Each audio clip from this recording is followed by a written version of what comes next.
Wildfires have ravaged South Korea. It has left a trail of destruction, especially across its southeastern regions. Thousands have been displaced, properties destroyed, and lives lost. This is being described as the worst wildfire crisis in the country's history. Our next report telling you more.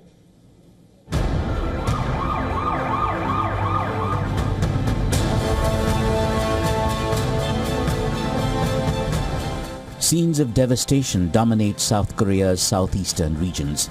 Charred houses, smoldering trees, and plumes of smoke paint a grim picture of the catastrophe.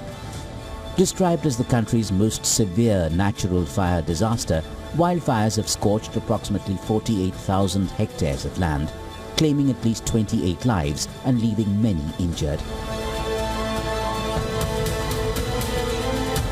The fires began a week ago and have since spread across 10 regions, with Gyeongsang province bearing the brunt of the destruction. The disaster has surpassed the scale of the wildfires in the year 2000, which burned over 23,000 hectares of land. 23 national heritage sites and nearly 3,500 properties, including homes, factories and other facilities, were destroyed. North Gyeongsang alone accounts for over 2,200 damaged structures.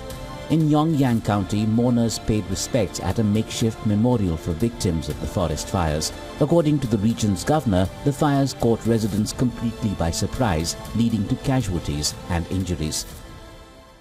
The victims were completely isolated. Some residents died while having a meal because their houses suddenly caught fire, and others died while moving to tell other residents that there was a fire. At least 6 wildfires continue to rage across South Korea. Over 7,000 personnel, supported by more than 125 helicopters and nearly 1,000 firefighting vehicles, are working round the clock to control the blazes. However, strong and dry winds are hampering their efforts, with officials warning that these conditions cooled Paristithiyon could persist into late April, raising fears of more large-scale fires. South Korea's Minister Aung San Suu Kyi said that weather conditions are not only adding to the spread on fire, but also hampering rescue operations.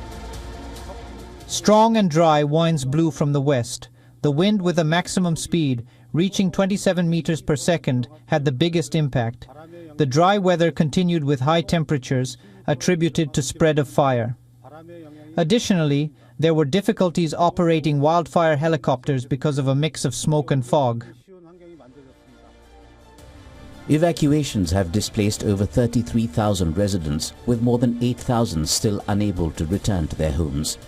In Angdong City, a gymnasium has been transformed into an emergency shelter, providing refuge for around 400 people living in makeshift tents. Many evacuees have been uprooted for nearly a week, and there are growing concerns about shortages of essential medication, especially for the elderly residents.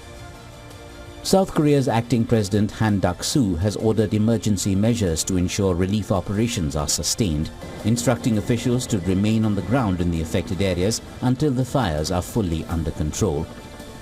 As the country braces for another round of possible prolonged fires, the focus remains on saving lives, protecting property, and supporting those who have lost everything. Bureau Report, WION World is One.